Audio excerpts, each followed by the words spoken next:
Today's episode of Markwho42 is sponsored by Audible.com, which has more than 180,000 audiobooks and spoken word audio products, including tons of Doctor Who audios. Get a free audiobook of your choice at www.audibletrial.com/Markwho42.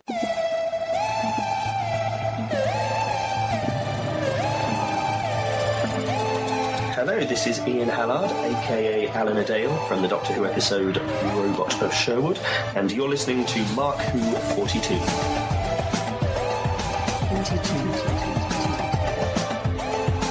Welcome to Markwho42. Yes, that's right, Markwho42, the Doctor Who online radio show / podcast, whatever you want to call it. We're Markwho42. I'm your host, Mark Baumgarten, and with me, as always, are Patricia Helm and Eduardo Fryer. And I hope everybody, by the time you listen to this, was able to say Happy Mother's Day to their mommies. Happy Mother's Day to everybody, and it's my turn to be sick. I'm Christian Basil. And I'm drinking the Mexican Coca-Cola. Thanks, Patrick. Welcome to the pediatrics ward of Markwho42. Yeah, today's show is an interview with Ian Hallard. Now, a lot of you are going, who's he? Well, Ian Hallard played Alan Dale in Robot of Sherwood for Peter Capaldi's first season, but here's another interesting fact. He is Mark Gaddis's partner, husband, civil union. Say significant other. Significant other. And for those of you who are listening to our podcast, you're getting this special part now because we're going to go to... Because we're going to go straight to Doctor Who News with our Doctor Who correspondent, Patricia Helm. By the way, I like significant other as well. Well, I'm glad someone... Yeah, it was significant other. It was really what I meant to say. Trish, we have some great Doctor Who news this week, don't we? And some other news. Yes, we do. Actually, right after we finished recording the last show, some big news dropped. Yeah, and I'm really pissed that we missed it. We missed it by minutes. I swear we did. I think Doctor Who, BBC, and Big Finish get together and go, when is Markwho42 coming out? We're just going to put this right after they record.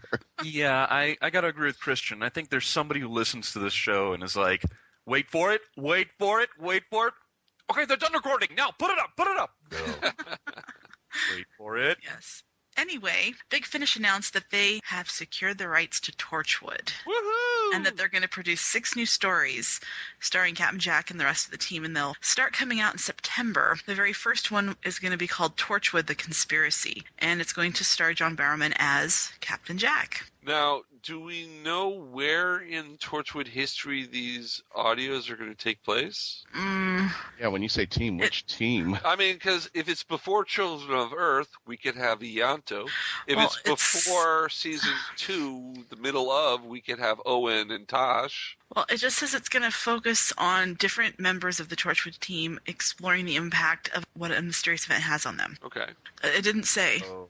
Doesn't say. Well, I'm sure we'll find out in the weeks. If Ianto is going to be in there, when we find that out, because they haven't announced who the rest of the members of the team are going to be. If Ianto's there, then you know it's got to be before Children of Earth. And, now that Forever's been canceled, Gorman could be Owen again. Yeah, Forever was canceled, folks. Complain to ABC right now.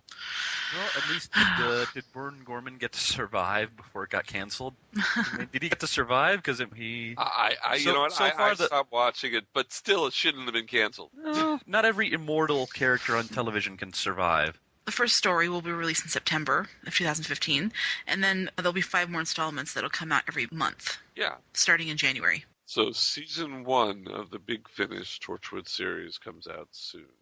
Yes. I'm going to be getting that. I'm going to be getting it. I can't not. Can't go wrong with Captain Jack. I just wish you knew which team was going to be the team.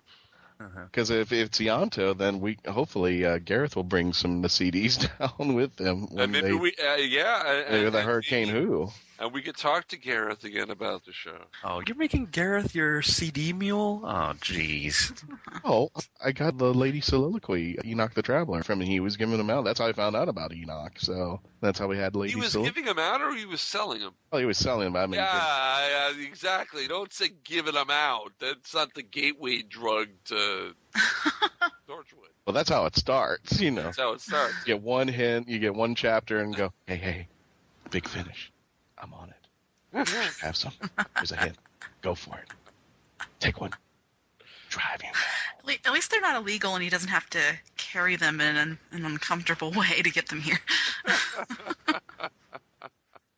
So next on the news, we actually had a Doctor Who actor pass away this week, or last week actually. It was actor Nigel Terry. He played a General Cobb in The Doctor's Daughter.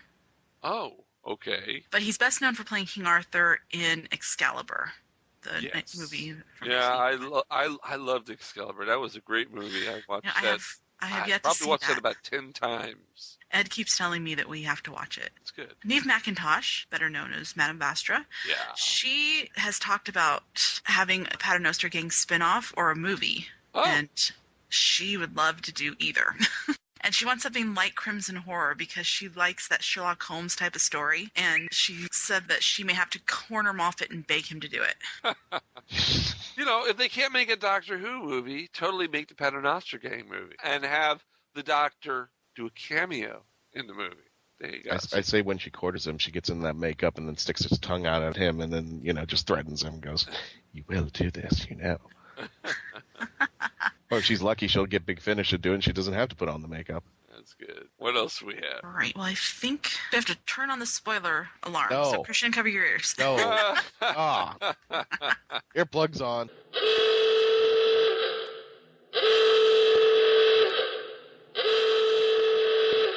Hey, Christian, you're lucky we didn't do what we said we were going to do last week and blast it through your phone at the Oasis panel. I listened to these episodes, And what was this about people blasting my eardrums out? Whatever. Can't do the radio show if I can't hear. We should get a sponsor for the spoiler alarm. Somebody pays money for this. The spoiler alarm has been brought to you by Audible.com. Go to audibletrial.com/Markwho42 and get yourself a free download of Audible.com. Thank you to Audible.com for our spoiler alerts. Trish, your spoiler. All right. Well, I got a couple, but the first one's kind of a spoiler, but it's... I just thought we should put it under the spoiler just in case. So this actually happened at MegaCon. Oh, then where the heck were we? Go ahead. Well, it was Alex Kingston. Oh, yeah. During her panel. She was talking and she hinted that River Song could be coming back. Yes, I was there and I didn't report it. I'm a bad boy. Wouldn't let us record it. No, but I should have reported it the next week. Reported. I should have reported it. Not reported it, reported. They sound the same. I was the one that asked her a question. I actually asked her, and I think somebody actually does have this on camera. I asked Karen, I said, listen, Karen has been in the show twice as two different people. And I asked Alex, I said, would you come back, if it wasn't River Song, would you come back on the show as somebody else? And she goes, spoilers. And I'm like, great, that's the answer. Always the answer, huh? Everything. Every answer is a spoiler. Miss Kingston, would you like some eggs or bacon? Spoilers. Spoilers. She said that the sonic screwdriver that she had in Silence in the Library, which was given to her by the Doctor, is not a sonic screwdriver that we've seen yet. Right, because someone told me that in one of those short little films that were on the DVD and Blu-rays, that he does give her the sonic screwdriver. That is not true. Whoever told me that, you were wrong. Never seen that, so yeah. And she says she has not been told that she's done on the show. No one said, okay, you're done. Well, it doesn't give the full answer because Silence in the Library, she goes, I didn't pluck it from your cold, dead hands, if that's what you're concerned about. So. Yes. Did you see the new picture of those aliens? The ones that are possibly named the Cyclones? Mm-hmm. They had more of like a front shot of them. And they kind of look like armored Slovene to me. They kind of got the hands and the whole shape of the body and everything. I just wonder what's under the armor. I don't know what's under the armor. Actually, they don't look like Slovene to me. It looks like a prototype version of what the Jadoon wear. Oh, okay. I'm getting that vibe. All right. Big spoilerish type thing that came out this week was something that makes you want to just pull your hair out and scream Moffat over and over and over. I think I know it. Revealed that Osgood is coming back. Zygon Osgood. Well, no, it You can't be don't know. Zygon Osgood. Why can't it be Zygon Osgood? Because Zygon has to have whoever they're copying alive. Well, in order no, for them that to copy helps the pattern. They said in Terror of the Zygons that they keep the pattern to help, but it doesn't say that it's 100% necessary. them. Oh, I thought it was. No, but no, it okay. didn't say 100% necessary. I will trust you because I am not a classic person. So. Yeah, and plus, the way that they said it in Day of the Doctor seemed to imply that the original needs to be alive in order for it to work. Oh, so they did say, okay, all right. I'm just going by the classic, you're going by new. Okay, so Yeah, I guess new wins. Now, here's the thing. What if they just surprised us and brought her back and not said a word? I think that would have been a better I think so too. I think that would have been a better result. People were Because- saying that on the internet. It's like, why did they just not let it be a surprise? Right. And like Alex coming in and going like spoilers and I might be coming back or somebody else might be coming back. Just like, why don't you just do it, be very quiet? Because Doctor Who used to be this big thing, you know, like when Karen Gillan auditioned, she was auditioning for something called Panic Moon, was an anagram for companion. They were keeping it that quiet. So why not keep everything quiet? Well, And I make guess it a really good story. Panic Moon is an anagram of companion. Yeah. Wow. Do you remember that time when she was auditioning? That's cool. Markwho42 didn't know that. As far as why didn't they keep quiet that Osgood is coming back, somebody probably just thought, okay, given the backlash of the fact that we were killing Osgood, let's show everybody, hey, guess what? No, she's coming back. I'm very curious to see what this return entails. I mean, I don't know. Any Time travel. Trish, any hints? Well, this is what Moffat said. He said, Osgood is back, fresh from her recent murder at the end of last series. I recently confirmed that Osgood was definitely dead and not returning, but in a show about time travel, anything can happen. Exactly. The brilliant Ingrid Oliver is back in action. This time, though, can the Doctor trust his #1 fan? Now, Sounds like a Zygon to me. this is going to be a 2-part story. It's Another 2-part story. Yes, They're all written. 2-part stories. It's written by Peter Harness, who wrote Kill the Moon. So let's hope he did. Oh, it'll let's be hope it's a better scientifically job. plausible. Yeah. The episode's called Kill the But- Osgood. Did you guys see all the different pictures and videos and stuff announcing her return? Yeah. There's one where she's sitting like in the makeup chair on set, and if you look in her reflection of the mirror, you can see that she's wearing the 7th Doctor's jumper. And then also there's a picture of Zygon taped to the wall, and there's a Zygon hand on the counter. Someone may be right about Zygon Osgood. They did say they were facing the Zygons in this, that the Zygons were back. So, but not necessarily that she was a Zygon. But there were also some other pictures from actual filming. And then you can see Osgood's wearing like a shirt with the collar, and the collar has the question marks on the collar, like for the 5th and 6th Doctor. But then she's wearing another jumper over the shirt that looks very much like what the Brig wore. So it's just like, there's just so much going on there. I've seen theories of, because Moffat mentioned time travel, and of course it is time travel, but maybe this is before Missy killed her. Maybe. But then there's also the one saying, how there was that pile of ash on the ground of where she supposedly disintegrated Osgood. But the same thing happened with Amy when she was teleported. There was a pile of ash on the ground. So they're saying maybe she was teleported, and actually maybe she is Missy's companion. She's Missy's companion. So you think maybe in the same case like Missy, she was supposed to have been zapped by the Cyber Brigadier. Yeah. That she actually teleported. She may have done the same thing to Osgood, but left ash on the ground. Yep. They're even saying that maybe her little handheld thing isn't killing people, that she's actually transporting people with it. Didn't we last week say that we thought Maisie was going to be the companion? Now we're saying... Who knows? Who knows? And then there's also a theory going around that Osgood might be the Doctor's companion and Clara might become Missy's companion. Yay! I bet they have more chemistry together. There were more pictures of Clara, and she is dressed in this black and white type suit, almost looks like UNIT, and there was even a theory going around that Clara is working for UNIT, kind of like what Martha did, and maybe somehow she's going to become Missy's companion, and I don't know, there's so many things going back and forth out there. And thus Moffat wins. He doesn't have to put anything out. He just puts out a few pictures and everybody writes the theories for him and goes, oh, my job is done here. Yeah, no, Series 9 looks like it's going to be killer. I'm so looking forward to it. I just hope to not be I disappointed. gotta admit, though, having Osgood back, I'm kind of two minds. Because on the one hand, it's great to have her back. You know, I don't think she should have been killed in the first place. But on the other hand, it kind of sets up a dangerous precedent. Well, first I would have to see, how is she back? Is she back, or is it, the Zygon, or is it time? Like, we got to see what the return entails, because if it is a return, it kind of makes it dangerous, because then how are you supposed to trust an emotional moment like losing a companion or supporting character again without just going, oh, well, they got rid of this person. Oh, but don't worry, I'm sure that, Moffat can come up with something to, it kind of brings it into sort of this comic book territory where you then start to not believe whenever they take somebody out. You're kind of waiting for the other shoe to drop and, oh no, wait, they survived because of blank. It could be an interesting twist, though. I mean, if she is back, and let's say that this is a previous Osgood and that it's the real Osgood, what does the Doctor do, and how does he feel knowing that she's going to be killed later on? Does he tell her something? Does he hint her anything, or did you just act natural and just move on and just go with what's going on at the moment and not worry about what's going to happen in the future? So it's an interesting twist. Would be interesting if they go with that, especially if this two-parter involves Missy in some way. I mean, maybe she'll mess with the Doctor and be like, "Oh, why don't you tell her?"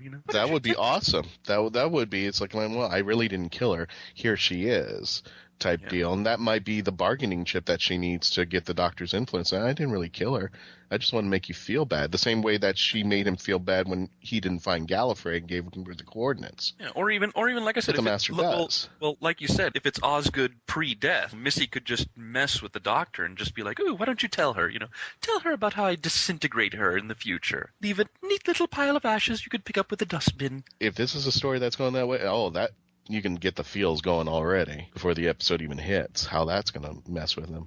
Maybe Missy kind of walking past Osgood and going, "Isn't life just such a funny thing? It can be gone in a flash." Right, we got one more story. One more story until we're done recording, and then another story will come out.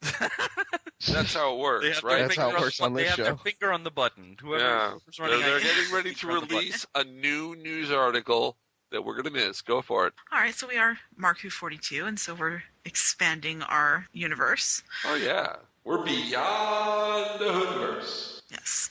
So remember the other week we talked about that new DC show that Arthur Darvill's going to be a part of? Where he plays the time traveler Rick Hunter. And Brendan Roosh is going to be the Atom. Yeah, hey, cool. I can talk about that. Yeah. So they announced that the show is going to be called Legends of Tomorrow. And they're basically taking people from Arrow and from The Flash. Like you said, there's going to be the Atom, Brandon Ruth. And there's going to be a character played by Katie Lotz, who may or may not be Black Canary. I guess she died on Arrow. I haven't watched Arrow, so I need to catch up on that. Yes, you do. And people that are jumping ship from The Flash are Firestorm and the rogue villains Captain Cold and Heatwave. Oh, yeah. And they said they have to assume that those last two are going to have a change of heart and be coerced into signing up with the team of heroes. Yeah. In order for this to work. And, it's interesting about those two characters because the actors who play Captain Cold and Heatwave are the same actors who were the brothers in Prison Break. Oh. I just love the fact that both, when they introduced Heatwave, I was like, that's his brother from Prison Break. Wow. Yeah, that was on. It seemed from everything that I heard leading up to the introduction of Captain Cold and Heatwave, that was like on purpose. They wanted to do that. Together. Oh no, definitely. They were. Yeah. Now joining all of these people are going to be Hawkeye and Hawk Girl. Sorry. Hawkeye is Marvel. It's the guy who's married. Oh, well, I better not give it away if you haven't seen Agent of Ultron yet. Yeah, that's Alan Alda from MASH. That's right. And there's going to be a mystery character named Jay Jackson. Or you can call me Jay. Or you can call me JJ. Don't. Okay, don't do that. They that. said that they don't know who he is because the name doesn't have any connection to anybody in the DC heroes But this is what the CW's tagline for the show is. When heroes alone are not enough, the world needs legends. Having seen the future, one he will desperately try to prevent from happening, time-traveling rogue Rip Hunter is tasked with assembling a disparate group of both heroes and villains to confront an unstoppable threat, one in which not only is the planet at stake, but all of time itself. Can this ragtag team defeat an immortal threat unlike anything they have ever known? And this Rip Hunter guy, he sounds like he's going to be a great guy, doesn't he? And it sounds like almost like, you know, well, who's playing like Rip Star. Hunter? Who's that guy playing? We've already said it, Mark. I'm sorry, Arthur Darvill. But it kind of sounds like he's going to be the star. Yeah. Yeah. Sounds like he's the focus. Now, there's also the rumors that there may be a teaser for this that's going to air during the finale of The Flash on May 19th. Oh. And that it may be possible that one or more of these new Legends stars could turn up in the final episode. Well, I think Hawkgirl's confirmed. I think she put it on Twitter that she's going to be in the finale, and then she even hinted that some other characters would be there. Like she said, me and my cast mates, plural. Maybe this is why Arthur had to cancel from MegaCon. Maybe he had to film that sequence. I will say this, Mark, since you're an old school comics fan like me, let's see. All of time and space threatened? Immortal threat? Are you thinking what I'm thinking, Pinky? I am pondering what you're pondering. You are pondering what I'm pondering? Yeah. Shall we say it together? No. Monitor. No. Don't. Oh. It's the spoilers. I didn't hit the spoiler alert. This is just a theory. But it is a good theory. Anti-monitor will be, especially because in the Flash storyline with the Reverse Flash, they saw the newspaper from the future about the crisis. It did say crisis, and more importantly, it mentions red skies. Yeah. So it could be the anti-monitor. Anybody who's a DC fan, you know, once they start mentioning the word red skies, that's your turn to go, oh no. By the way, because the Atom is going to this new series, and Brennan Ruth is going to be in it, and so Ray Palmer is there, does that mean Felicity Smoke is leaving Arrow and going with him because aren't they a couple? Well, maybe not. And it depends on how the series is done, because who's to say that Adam is going to be going completely away from Arrow?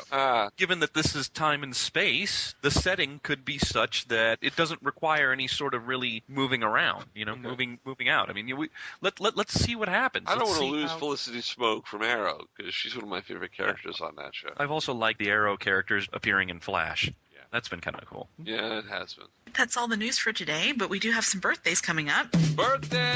Oh, God. I have a feeling she's going to be pretty, we're going to see a lot of her this season. I think she's going to be after blood.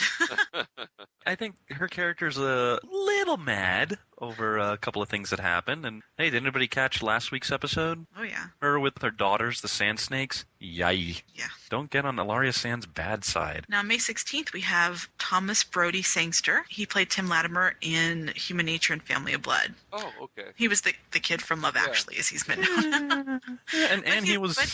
But he's done some big Finish audio for Doctor Who, too. He was Kyle in The Mind's Eye, and he played a miner in The Bride of Peladon. And that's minor, not minor. I know.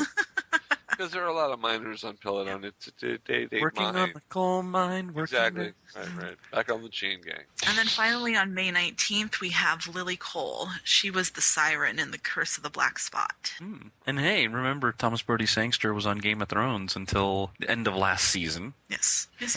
One of the first major giant deviations from the books. It's like, wait a minute, this hasn't happened. And that's all the birthdays that we have, as far as I know. So those are our birthdays and news. You're listening to the podcast version of our show this week. This is our bonus feature of news because Krypton Radio did not get the news. Oh, poor guys.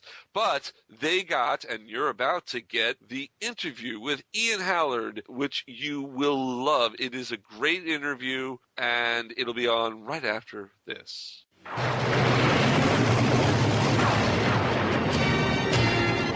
the power of Grayskull, I command the drawbridge. Open!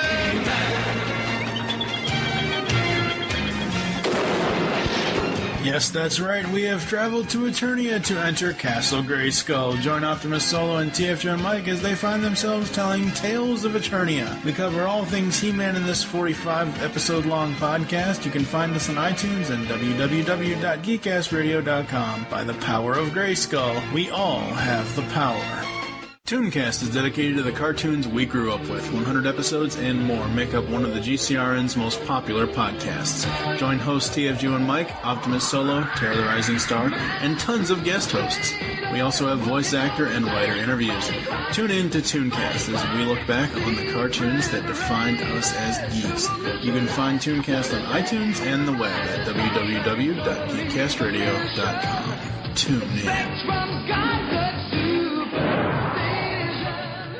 This is Ian McNeice, and you're listening to Markwho42. You're listening to Markwho42 on Krypton Radio. I'm your host, Mark Baumgarten, and of course we've got Christian Basil, we've got Eduardo M. Fryer, and our special guest, Ian Hallard. Hi, Ian. How you doing? Hello, I'm very good, thank you. How are you? I'm doing very well. And actually, Mark, we're all doing fine, but we're also very glad to hear you're doing fine. That's when right. When we all saw Robots of Sherwood and the doctor is scanning Alinadale and says 6 months, we got worried. So we were worried. Yeah, it's good that you're here. You sound fine. See, I think we can now announce to the audience, Alinadale lived. Yeah, something happened. Something happened. He's okay. Yeah, maybe being scanned, maybe that made the difference. There you go. See, there you go. See, that makes for a great kind of PSA. Always get yourself scanned to make sure you're in good health. You never know what can come up. Ian, for those of our listeners who don't know who you are, can you tell us a little about yourself? Yeah, sure. Well, I was born in Birmingham, which is the UK's second city. So it's right in the middle it's now the West Midlands, used to be Warwickshire, but it's more or less slap bang in the middle of England. So I grew up there, went to university after that in Sheffield, which is in the north of England, somewhere called Yorkshire. Spent 3 years there, and after that I came down to drama school and studied at drama school in London, which in 1996, I think, 96, 97 I came down. And I've lived here ever since. So I've been working, I studied mainly in musical theatre, so the first few jobs that I started off doing were musicals, and then I've been lucky enough to work in radio, TV, straight theatre and musicals ever since. So yeah, that's kind of my potted history and my background. And since you were born in 1974, you were born in the middle of Doctor Who. I mean, when the Doctor Who was on. When you were growing up, were you watching Doctor Who? Were you a Doctor Who fan as a child? Yeah, well, funnily enough, I was. I remember I started watching it right at the end of the Tom Baker years, which I distantly remember. And then Peter Davison was my Doctor. So I was so I guess I would have... When did Peter start? Was it 1981? 81, okay, yeah. So I'd have been 6, 7. Yeah. So yeah, watched Peter religiously through all that, and actually went to the Longleat. Was that 20th? Oh wow, you were at Longleat? Yeah, I went. Oh wow. So I'd have been. Was that 1984? 1983. 83. Okay. It was the anniversary year. It was right. Okay. So I'd have been 8, and went there with my mum and dad because I was obviously quite a big fan. And mum and dad took me and my brother, and we've still got Polaroids of us on the TARDIS set and posing with Cybermen and Daleks and stuff. So we went along to that. I don't have very many memories of that. I remember it being cold and muddy and a general sense of there being far more people than they anticipated, and kind of seeing the tops of people's heads and stuff. So I was there for that. What started your love of theatre? What brought you into that? Well, I'd always gone to like drama clubs on Saturdays when I was a kid. I mean, nowadays I look at all the opportunities that youngsters have, and I'm very envious because there seem to be there's an organisation over in Britain called Stagecoach, and there are lots of opportunities at weekends for kids who are interested in drama. And there wasn't actually that much when I was young.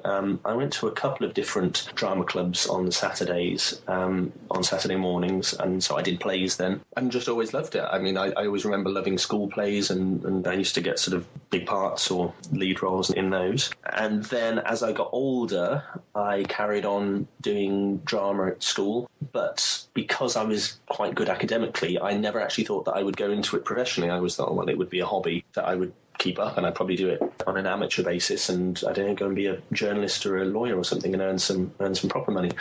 Hence going to university, and then I spent most of my time at uni doing stuff with the drama club. So I directed stuff there. I was in various productions as well, and was far more interested in that than actually studying. And got to the end of it, and it was my dad, in a complete reversal of the way these things are supposed to happen with your parents, who said, "Look, I think if you want to give it a go, you should go for it." Wow. Dad. And don't end up at any point in your life regretting what you might have done and what you could have done. So that was it. With their blessing, I went off to drama school, and the rest is history. I think it's funny you should say that, because when I was in high school, my goal was to become a teacher, some kind of math or an English teacher at some point. And then the first play that I saw on stage was Bye Bye Birdie that the high school put on. And I said, I'm going to try this out. And I found out that you need actual talent to be on stage. Not always. Not always. Yeah. Or to be in a movie. Well, if Shaquille O'Neal can make a movie, then I got to be able to be. But Christian, you're forgetting Shaquille O'Neal did a bad movie. See, you kind of want to do. He made some money out of it, though. But I did have a love for theater while I was in high school and some of college. But sometimes I go back and go, I need to tell that kid, stay with the math thing. You'll go places better. Well, I'm kind of the opposite. I've always had a love of theater and acting, and and what can I say? I wouldn't change it for the world. Would not go back to that little kid and say, "Hey, you may want to be a lawyer like your dad." Nope. I'd tell him soldier on. Yeah. So, in the theater, you appeared in Seven Brides for Seven Brothers, one of my favorite musicals. Mm-hmm. But you were also in Joseph and His Amazing Technicolor Dreamcoat. Mm-hmm. Yeah, you played Judah. Or we call it the Sixth Doctor here. The Sixth Doctor, yeah. What's the connection there? I don't get it. Sixth Doctor. The Sixth Doctor's coat. Colin Baker's outfit. Oh, I see. Of course. Sorry. That's how we just talk. That's how we think about it on the show. Yeah. I can't speak for them, but I always call the Sixth Doctor's coat the Crayola explosion. Right. That's the Rainbow Factory. You said when you were a kid, Peter Davison was your doctor. Mm-hmm. What did you think when Colin came on? I mean, how did it affect you? Well, I stopped watching. You stopped watching.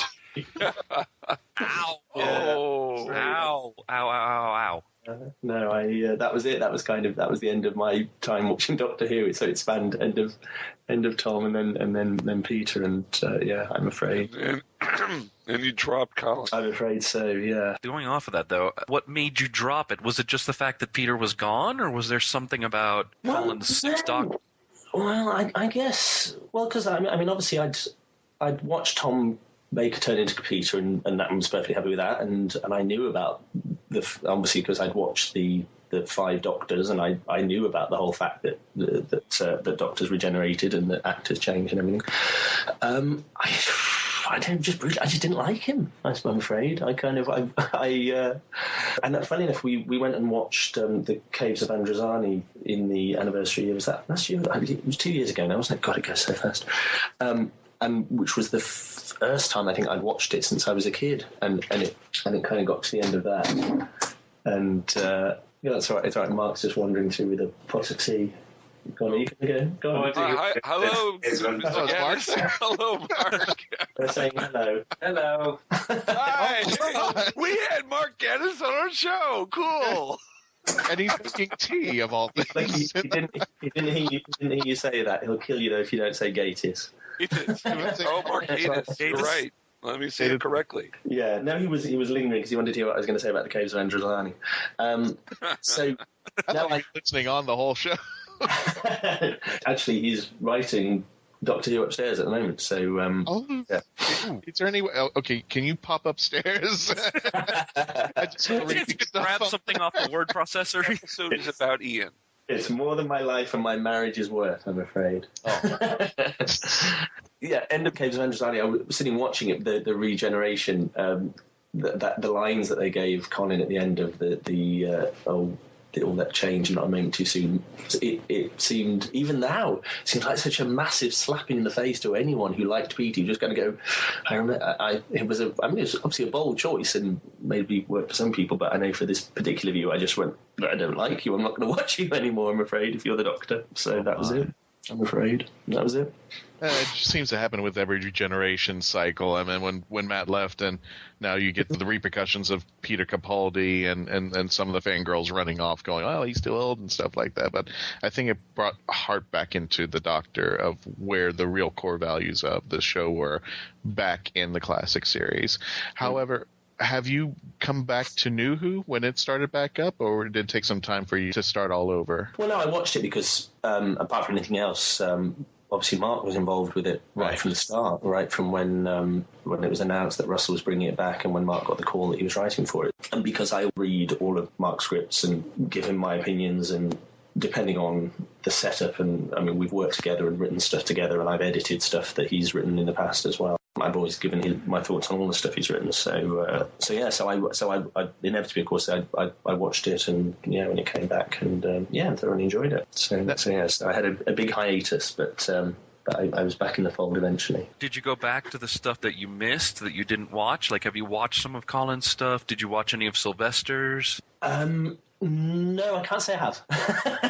I'm afraid. I saw, actually, no, because Mark and his flatmate had, when Mark and I met, they were his then flatmate, who he was living with at the time. The two of them had embarked on this project to watch every single episode of Doctor Who from start to finish. And when Mark and I met, I think they were just partway through Patrick Troughton. So I joined them and watched some of them. So I watched a few Patrick Troughtons, and I think I watched all of the John Pertwee years with them whilst he was living there. And then of course, did you think of the John Pertwee stuff? I enjoyed it. No, I liked it very much. Enjoyed it. And they still haven't finished. I mean, that was 16 years ago when Mark and I met. So. And of course, now he doesn't live with his flatmate anymore. The rate of watching those episodes has slowed down considerably over the years. Although they are into the new series now, I think they're just somewhere around David Tennant. So they have watched all of them, and obviously those missing years, the Collins and Sylvester stuff will have come in during that. But because I was probably away on tour or something, or just wasn't available to kind of join them for some of those episodes. So I've not seen those. Ironically, I may well have been doing Joseph at the time. I did that for nearly a year, so I was off on tour with that. Do you watch the new show? Again, I've watched most of it. For my sins, the only one I've seen of Peter's was Last Christmas Special and Robot of Sherwood, because again I was in the theatre all last year, so all my Saturday nights I was on stage, so I didn't watch it going out live. When Mark watched it, I just haven't. It's still sitting. The DVDs are still sitting there for me to watch, which I will do, but I haven't caught up with it yet. So it's tricky when you haven't got your evenings. Now, Ian, can I ask a personal question? You can ask. Absolutely. Doesn't mean he is going to answer. Ask. How did you and Mark meet, and how did you start developing a relationship? Well, I think Mark's already talked about it. Actually, we met online. The internet had barely been invented, and so we met online, then met up in person and got on, and that's kind of it. The internet. See, folks, the internet is a very important place. You can meet people, you can listen to our show. Yeah. It's a very important place. The guy's talking about meeting, about meeting the love of his life online, and you're doing a plug. What? I wanted to take a drink. Mark. We have a drinking game. I wanted to take a drink. I was giving a reason for it. What time is it over there? It's 12:24 in Florida. It's 9:24 in the morning in Reno, where Ed is. I was going to say, I was just wondering what time you were starting drinking. If you, I don't know about these two, but helps me get through the show. I'll tell you that. It's Florida. So it's 5 o'clock somewhere. So it's 5 o'clock somewhere. Okay, that's fair enough. No, I think it just goes to prove that the internet is morally neutral, and it can be used for good. It can be used to find the love of your life, and it can be used for evil. Yes, it can. Ian, that's how I found the love of my life. We met up online. We started talking on Skype, and rest is history. Congratulations. So you met Mark back in 1998? 99. 99. So it was right after you graduated school. Yeah, I'd been out just under a year, I think. Uh-huh. Yeah, I think I'd left about 98, yeah. And I guess the marriage was in 2008. That's right, yeah, although it was...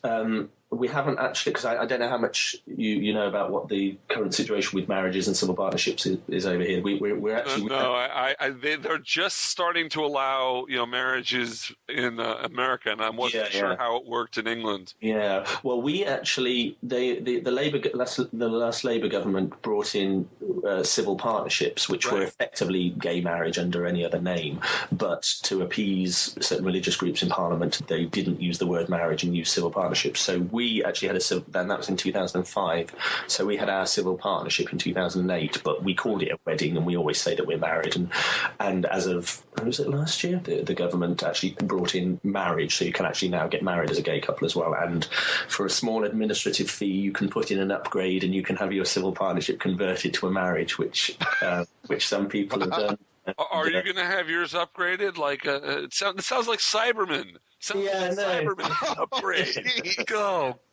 What is Did you that? just relate the relationship to cyber? Come on. Whoa, Mark. The word they used, upgrade. That just doesn't sound right. Well, to be fair, that is the word that I've used. Okay. I thought that was the word. It was in law. You can convert it. It's conversion rather than upgrade. Well, converting is Cyberman too. Although I suppose it's a conversion, at least it doesn't imply that one is better than the other. Yes, because upgrade. Because there are some people who actually, who for strong ethical, moral, political, religious reasons actually don't want to have their relationship called a marriage or a wedding because they see that as buying into a sort of old-fashioned patriarchal society or whatever, and so they adamantly want it to be a civil partnership.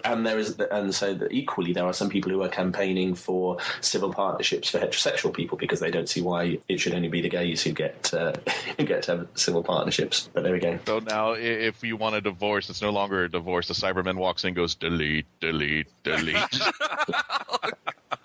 You can have your civil partnership deleted. Deleted. There you go. Or exterminated, who knows? Actually, I think that would be very interesting if there was a marriage and took place in front of a Dalek. That would be...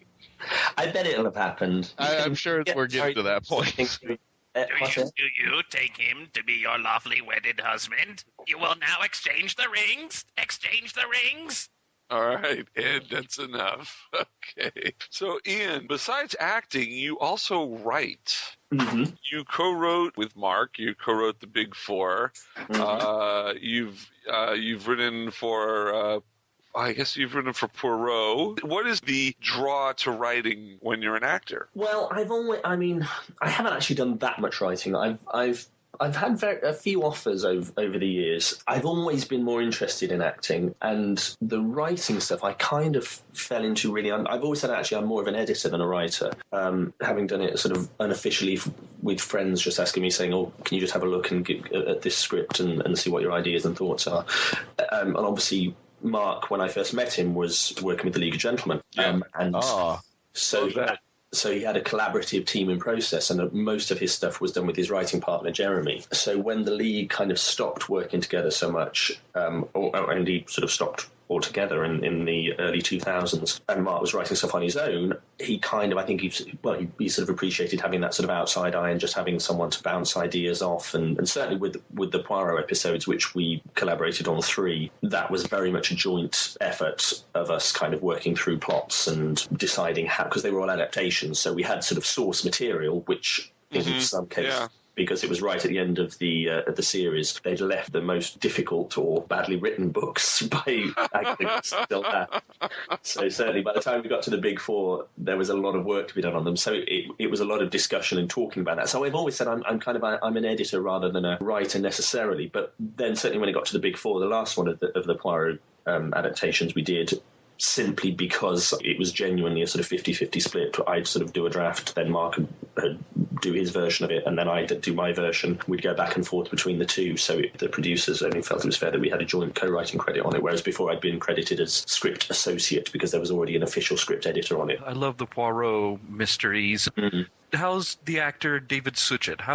What's he like in real life? He's extraordinary. He's one of the most charming people that you could ever met. The first time I met him, because I mean, I'm not particularly tall, I'm like 5'9", but David obviously is a few inches shorter than me. So you sort of shake your hand and he sort of turns his full sort of force of his personality on you, and his charm is almost overwhelming. So, and he's so...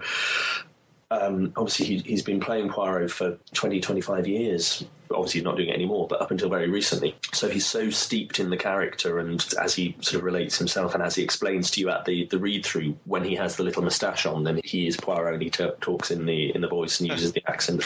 So it's extraordinary, and he's a sort of an icon of detective fiction.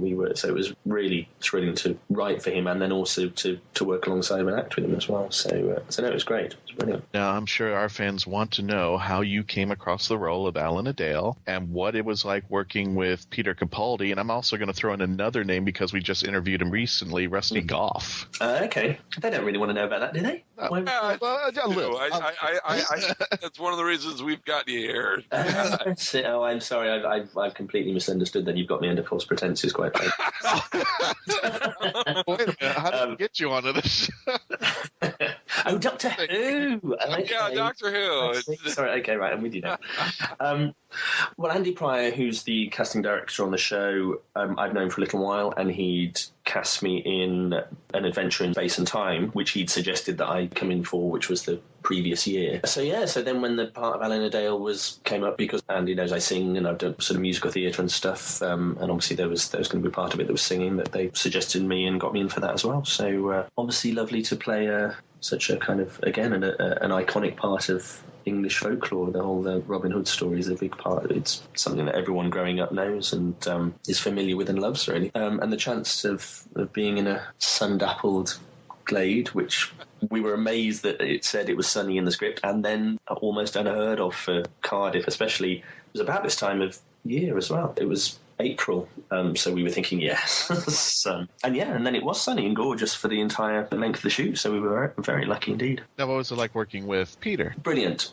He's such a sweet, lovely man. He really is. He's got no ego or side to him at all, and I think it must be a really... obviously, he's been doing it for over a year now, but when I started working on the show, it's always weird going into an existing show to do a sort of guest role, because you're very aware of the fact that obviously the crew are there the entire time and you're coming in. And actually, if you do like a long-running series or a soap and you go in, I've done a few there where you go in and do a guest part for a few episodes or a few days, you're aware of the fact that it makes a big difference to how the regulars treat you, because obviously for you, you're kind of, it's like starting a new job. So I mean, you know roughly what you're doing, but obviously and you're coming in as a temp. Unfamiliar.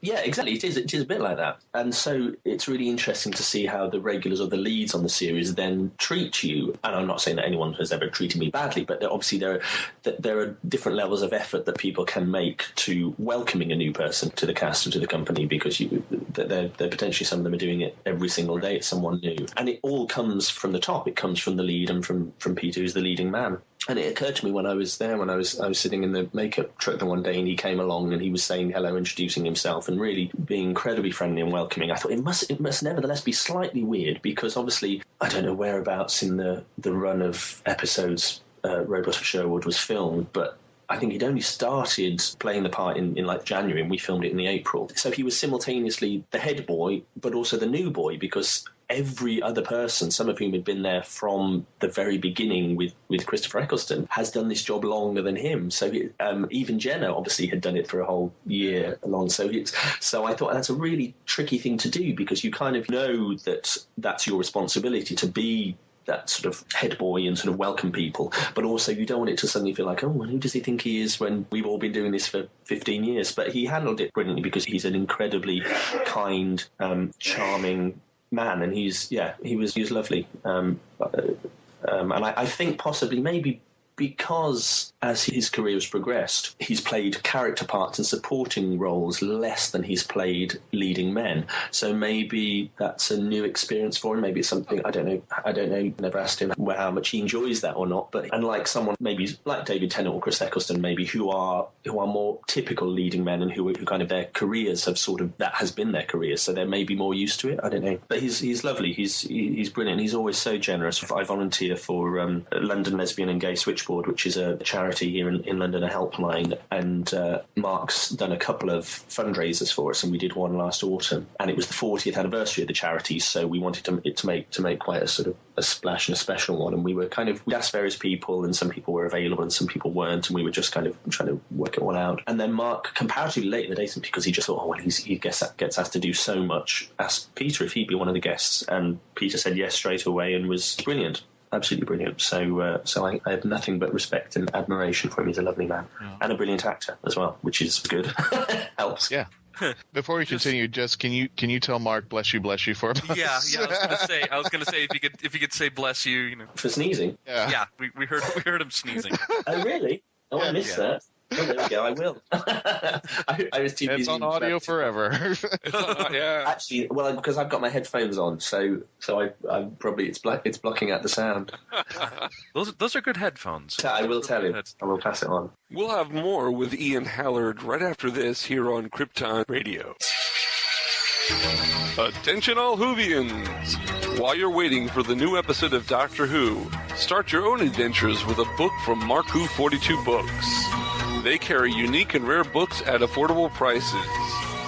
Visit Amazon.com/shops/Markwho42. That's Amazon.com/shops/Markwho42. Markwho42 Books. Set your imagination free into the Whoniverse.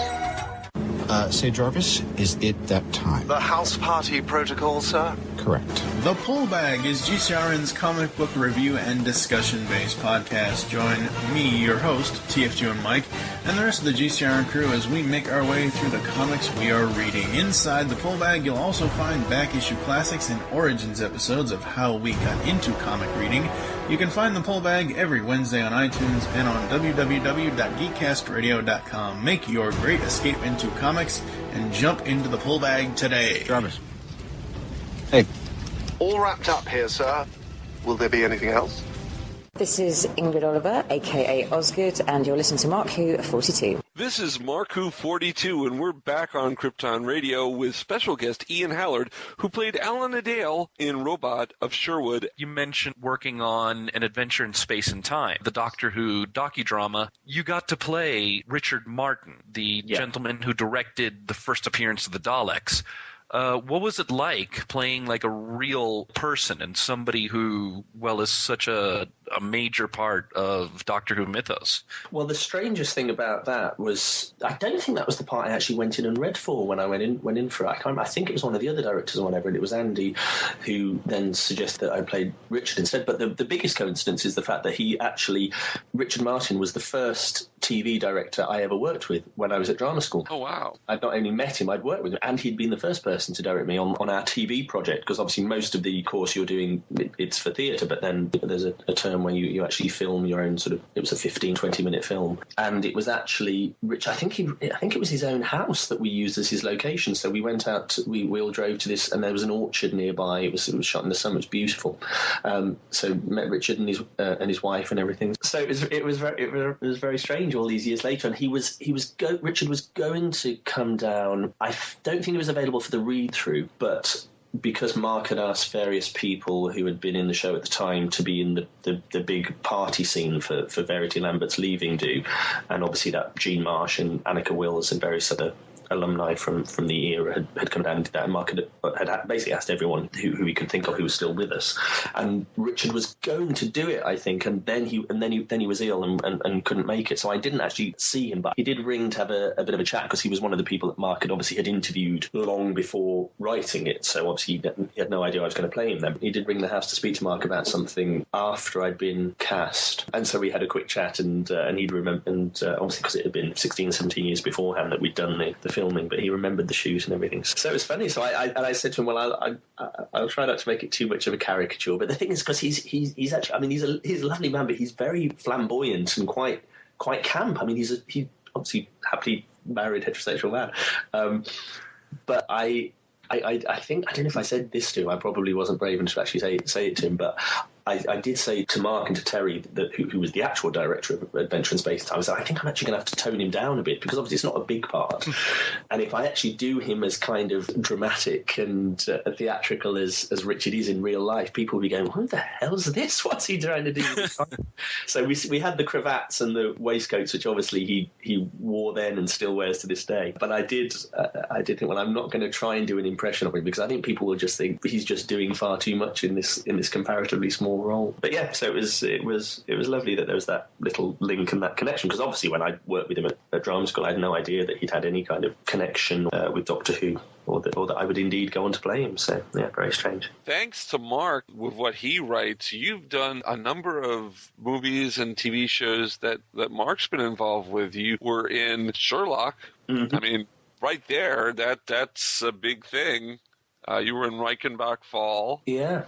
You were also in The First Men in the Moon, except it was just your voice. Yeah. Were you a Moon Man? I haven't seen this yet. I want to see it. Were you the voice of a Moon Man? Yeah, that was literally just, I mean, it was barely anything that would have been credited, really, but it was, yes, just Damon Thomas, who directed that, had directed Crooked House and just directed a couple of things that Mark had done, and just said, will you come in and do the voice for the alien? And so that was just a day in the recording studio, although I did visit the set a couple of times because our dog was featured in it as well, so I was there as dog handler on some days as well. So he gets his little starring part in it as well. But could you tell us a little about The Worst Journey in the World? Yeah, God, that's a few years ago now. It was a story that Mark had always been fascinated by, and he loves that whole sort of Antarctic exploration, and it's a place he'd love to go to one of these days. And the story of Apsley, Sherry Garrard and Scott was a story that he'd always wanted to tell. And then, I can't remember exactly how it came about, but BBC4, they basically commissioned him to write a script about it, and there was, as there always was with BBC4, who actually, I don't think actually even make drama anymore. The budget was minuscule. It was really tiny, so it was a case of generally getting mates in and people he'd worked with before who would agree to do it for the really small amount of money that they were offering. And he wanted to set up this dinner party, and the idea of kind of someone to put the opposite side of the argument, to battle against the sort of the romanticism and the heroism, and to actually point out that they were woefully ill-equipped and it was all slightly ridiculous. So I think the character I played in that was obviously a completely invented character to kind of put that other side and not be particularly pleasant about it either. But that was one day's filming. I mean, I think all the interiors for Worst Journey in the World were all done in the same location. It's this little house in East London in Princelet Street, which gets used an awful lot for locations because it's got lots of different rooms that you can dress differently, which is always the thing with TV filming. If you can stay in one place and just make it look like lots of different places, it saves a huge amount of money. And that's ultimately what it's all about. It comes down to the budget. So that was how I got involved with that. I think that's the only time I've ever actually acted with Mark, that we've actually had a scene together, and it was me being horrible to him. I was about to say. I'm thinking to myself. Well, hang on a second. I was thinking to myself because when you did Robots of Sherwood, we were thinking, well, Mark's writing the script, and he wrote you in a character that's going to die in 6 months. And the first thing we were joking about is he trying to tell Ian something? I'm fairly sure that was Steve's idea. I don't think that was. Maybe it's Steve Moffat I have to have a conversation with as opposed to Mark. No, I'm fairly sure that it was his idea to give Alan the terminal we're trying disease. to kill off somebody we love, so we're. I told Christian, Mark. This goes back to what I'm saying. I keep saying that it's not Stephen Moffat, it's George Martin that's the problem with the killing off me. But then everybody keeps saying Stephen Moffat kills off people I love, and I'm like, this is going to be a self-fulfilling prophecy. So there you go. We had him kill off Osgood in the finale, and it turns out he's the one who said, let's give Alan Adale a terminal illness. So there you go. You're forcing Stephen Moffat to do this. Cut it out. Well, you see, you never know because TV, it's such a collaborative process. It's really interesting because you never know who actually has been responsible for something in a script, or indeed what something is, how it ends up on the final screen. There's stuff that Mark's written, and then obviously because I'm Doctor Who, rather than him being an exec, exec or a producer in the way that he is in Sherlock. It's not his baby. He writes a script and then it goes away and he might come and visit the set for a bit, but it's very much it's in the hands of the production team and the director and whatever. And sometimes you never know how a director is going to interpret what you put in the page. So it's very interesting because obviously TV tends to be it's a writer's medium as opposed to a director's medium, unlike film, where TV directors are generally brought in later in the day and have not necessarily less control, but people know who the head writer is on Doctor Who, and who certainly fans, I think, who know who the writers are and possibly don't know necessarily who the director is of a specific episode or a specific story, obviously, whereas film's the other way around. So, I mean, I remember going with Poirot, one of the first one we wrote was we changed the murder weapon. We'd written that the murder victim was killed by a javelin, and we just assumed that the person would pick up the javelin and stab them. And then when we saw that it had been shot, that the murderer was across the other side of the room and actually launched the javelin through the air, and it must have travelled God knows how many metres and then killed the victim that way. So it's funny, you never really know as a viewer what's been put there by the writer, the director, or indeed what the actors just come up with on the day and how they've sort of managed to change something or interpreted a line or a scene in a particular way. Now, Ian, before you did Adventures in Space and Time and before you did Robot of Sherwood, you've actually been involved with Doctor Who because you've done Big Finish audios. Yes, I've done a lot. In fact, you got to work with your doctor. You got to work in Primeval with Peter Davison. Yeah.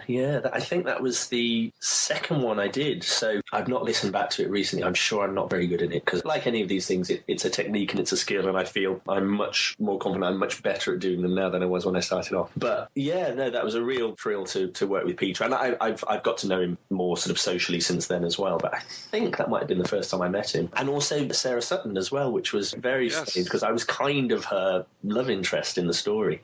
Yes, you were. And it was because I was sitting there thinking, God, if you'd have told the 8-9-year-old me that I would be sitting opposite Nissa playing her kind of boyfriend in the story, I'd have never believed you. But I thought, for the sake of tact and diplomacy, I don't think I'm going to say that. It's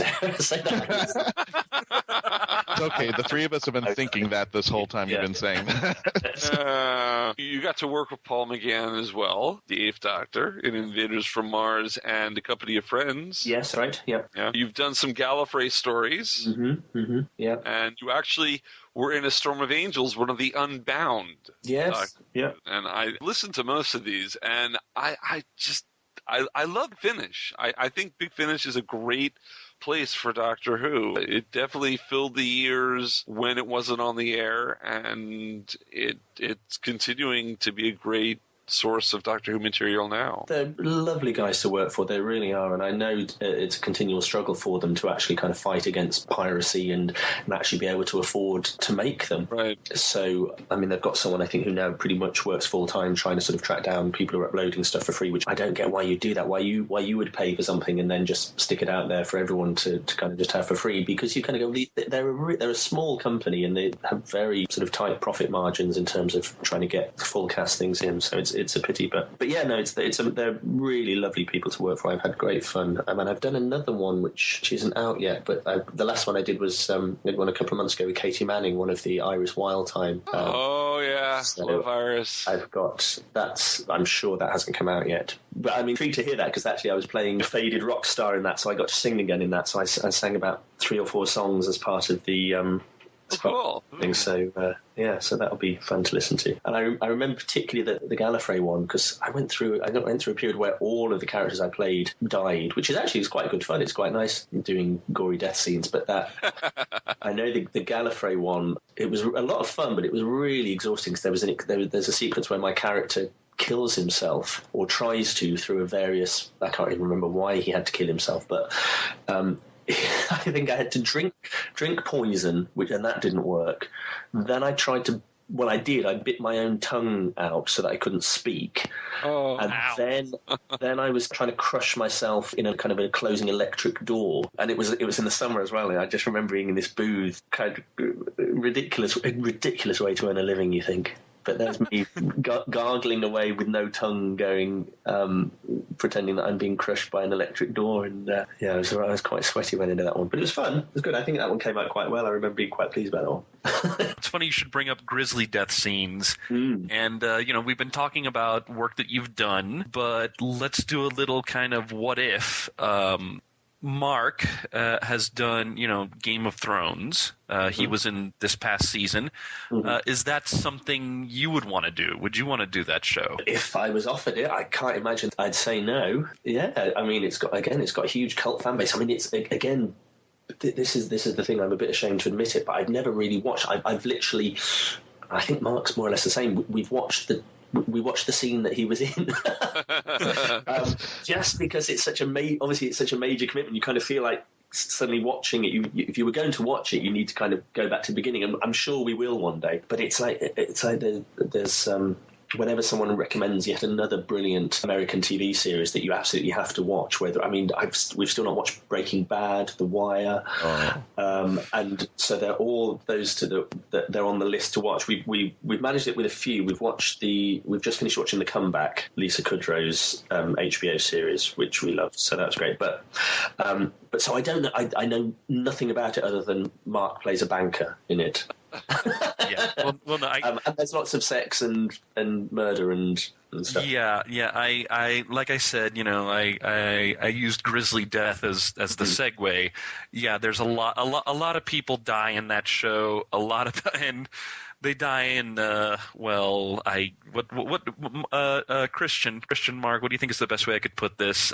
Very memorable deaths. If you think getting disintegrated in Doctor Who is one thing, there was one character who died by getting a pot of molten gold poured all over him. Right. Well, that sounds fun. Yeah. Well, I must admit, because Mark's brother's quite a big fan, and he, when Mark was offered the part, he was telling us about it, and I didn't realise it was quite so sort of adult-centric as it was, but there we go. Yeah, sounds like fun. Ian, we've come to the point of our show where we like to let our guests give plugs. Do you have any projects coming up that you want to tell people about? Well, I've got... I've just finished doing a play about Alan Turing. Called wow! Love Song of the Electric Bear, which may have a life beyond its current run. We'll see. What else I've got? I've got an episode of a TV series called Doctors. Ironically, not Doctor Who, coming up in the. Oh no. That's probably already been on. That's been on, I think. we missed it. Maybe get it on iPlayer. But I'm doing another theatre job over the summer. I'm going off to France to do an opera with a very distinguished British theatre director called Katie Mitchell, who's done a lot of amazing work. I'm a big admirer of it. It's the first time I get to work with her. So if you're in the south of France and you fancy popping into the Aix-en-Provence festival, then I'm sure you'd be very welcome to. But what opera are you going to do?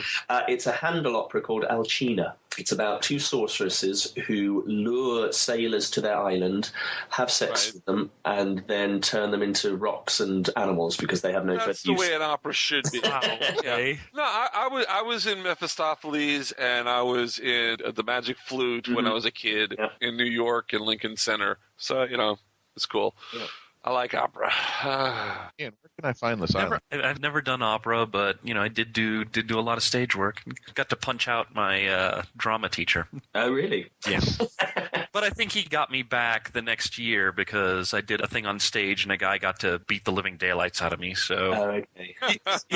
he told me this wasn't payback, but I still don't know if I believe him or not. Goes around, comes around. Exactly. Yeah. Do you have a web presence? I do Twitter, which I quite enjoy. That's about it, really. That's good fun. You get some very nice messages from people. I mean, I occasionally have messages, especially because I am involved with the LGBT issues generally. You'll kind of get messages from people who say thanking you and saying that it's nice to sort of. I mean, obviously, Mark and I don't. It's a bit bizarre if you actually looked on yourself as a role model, but apparently that's how some people see it, which is very very gratifying and lovely to hear, and it's a nice way of kind of letting people know what you're up to, and obviously then there's funny stuff and current affairs and stuff. So I do Twitter. That's about it really. Instagram and all these other ones I haven't yet really ventured into, and I had a website a while ago. Oh, then okay. It expired a long time ago now. I didn't bother renewing it because I was like, I don't really see the point, but there we go. It's just like my MySpace account. I don't even know he exists anymore. Yeah, well, it's fun. Yeah, exactly. It's funny about how, I mean, obviously actors, you're in the business of promoting yourself and your work, and it's just, there was a point where most actors had a website a few years ago, and actually I think with Twitter and stuff now, you kind of, an awful lot of them don't sort of really need to bother. If casting directors and people want to see examples of my work, I've got a show reel on my agent's page, and there's the Spotlight, which is the main casting website that most industry professionals in the UK use. I've got my CV and my show reels on there, so that's kind of tells you everything you need to know, really. Are there any organizations or charities that you'd like to give a plug to that are very close to your heart that you would like to let our fans know about? Well, as I say, LLGS, London Lesbian and Gay Switchboard, is the one that I'm most closely associated with, that I do actually volunteer for. So I'm actually answering the phones and doing instant messaging service there. So it's a helpline for anyone really. I mean, principally the LGBT community, but we speak to friends and family of LGBT people as well. And because obviously it's mainly people in the UK, but because we have an email and instant messaging support service as well, we're getting more and more people from overseas contacting us that way as well. Because obviously, if you can get online, that's it. You can get in touch with us. So I've chatted to people there, which I find very rewarding. It feels like you're doing a bit and giving a bit back. And as I say, Peter did an event for us last year, and actually which we filmed, and we have finally. It might even be up by now, but we're in the process of putting that up, and I think we're going to maybe charge a couple of quid for people to download or watch it, which will go, obviously, all will go towards. That was Mark interviewing him on stage, along with Darren Brown, Andrew Scott, Amanda Abington, Miranda Richardson, and Sue Perkins. That was last November we did that, so that will be available. As well. So if you're interested in Mark interviewing Peter, but also there were some questions from the audience and questions that people had emailed in as well. So if your listeners are interested in having a listen to that, then LLGS, London Lesbian and Gay Switchboard, their website will be hosting it. Okay, very cool. Who do we talk to in the production to have the doctor put a brief visit back to Sherwood just to make sure and confirm that Alan Adale is okay?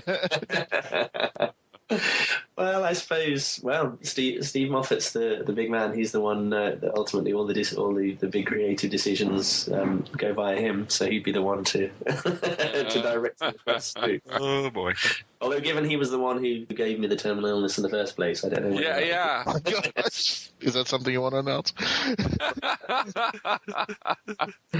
Well, on behalf of the whole Markwho42 gang, we'd like to thank you, Ian Hallard, for coming on our show and appearing with us. It's been a pleasure. Thank you very much for having me. Wow. Yeah, I thought that was really a good interview. Well, in 2 weeks, actually it's 1.5 weeks now, Christian, I, and Patrick Hawkins will be at Space Coast Nerd Fest. We have a panel at 12:30 p.m. on Saturday that weekend. It's the weekend of the 23rd and 24th, which, of course, is Memorial Day weekend. It is in Melbourne, Florida. You should definitely check them out at spacecoastnerdfest.org for more information. It's going to be a great con, isn't it, Christian? Absolutely. It's a little con, but it's going to be good. And unfortunately, Gil Gerard is canceled. Buck Rogers.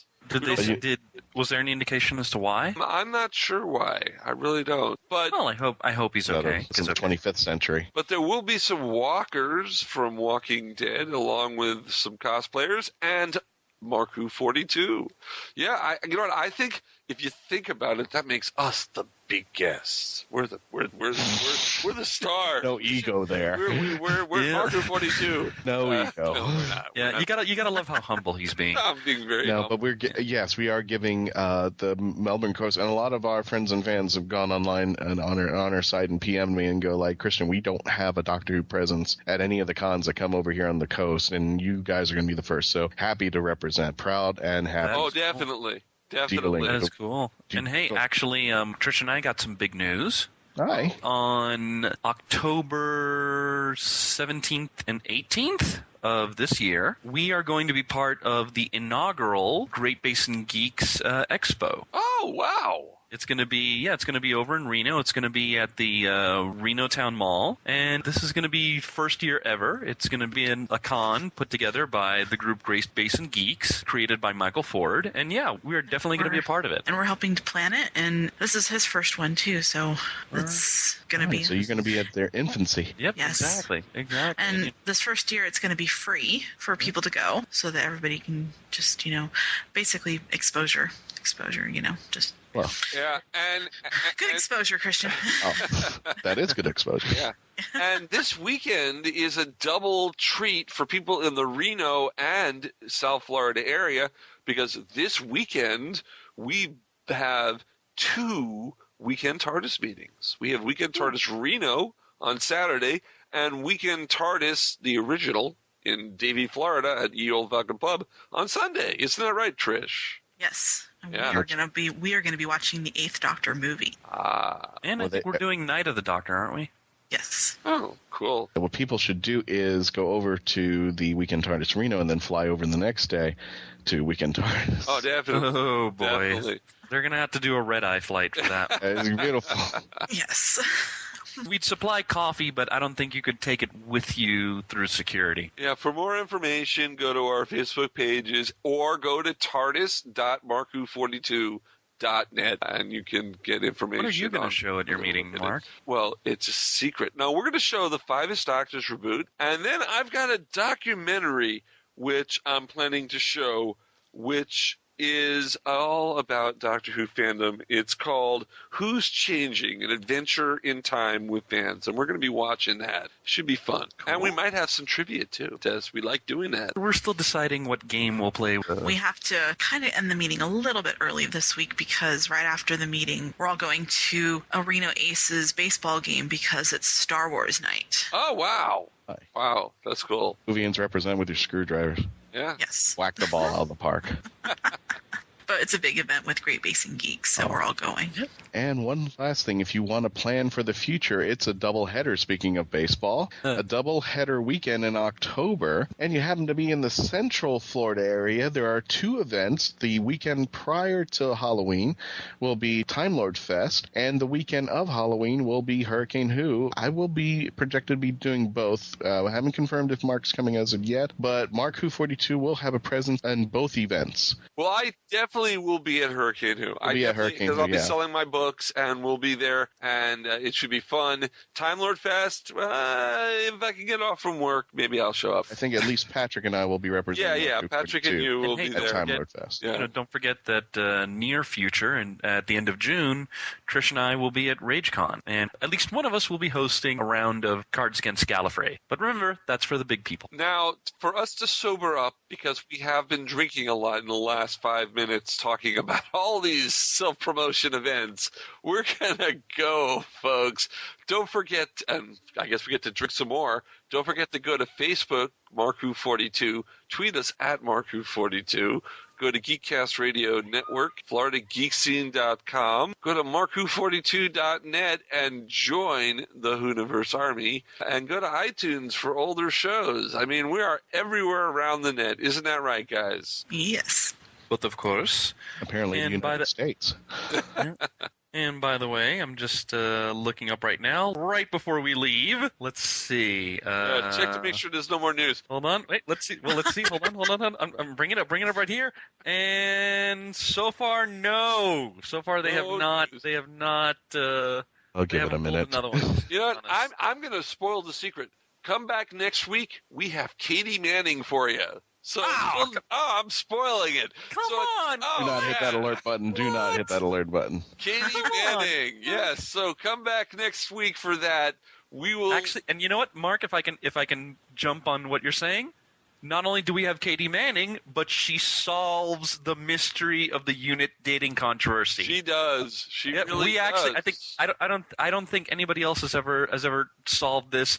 We solved it. That's right. Markwho42 got the answer to that. So come back next week, folks. We'll talk to you then. Bye. As for anybody else who had the chance to solve it and didn't, suck on that. It was us. It was us. We solved it. We solved it. We get the credit. And actually, we made a love connection with one of our 5 co-hosts with Katie, so you're going to find out about that. Love connection. So a little intrigue going on there. So did we... The love artist. Oh, no. Soon we'll be making... Bye, everyone. Not a kissing booth. Not yet. The love TARDIS promises something for everyone. Sink it. Looking at co-hosts and companions.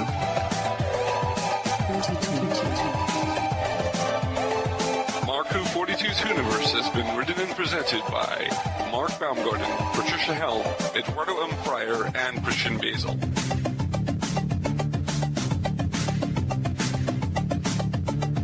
This show was edited, produced, and directed by Mark Baumgarten. Please visit Markwho42.net and register to join and be a part of the Hooniverse Army.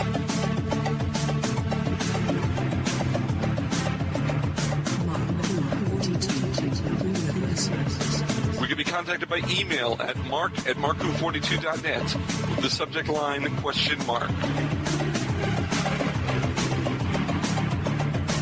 If you have worked on Doctor Who or are working on a project relating to Doctor Who and want to be on our radio show, please email our media relations director, Christian Basil, at markwho42media@yahoo.com. Doctor Who and its properties are owned by the BBC, the British Broadcasting Corporation.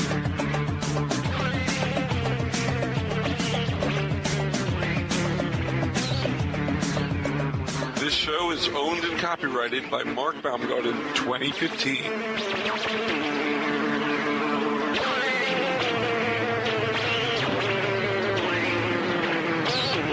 You're listening to Krypton Radio.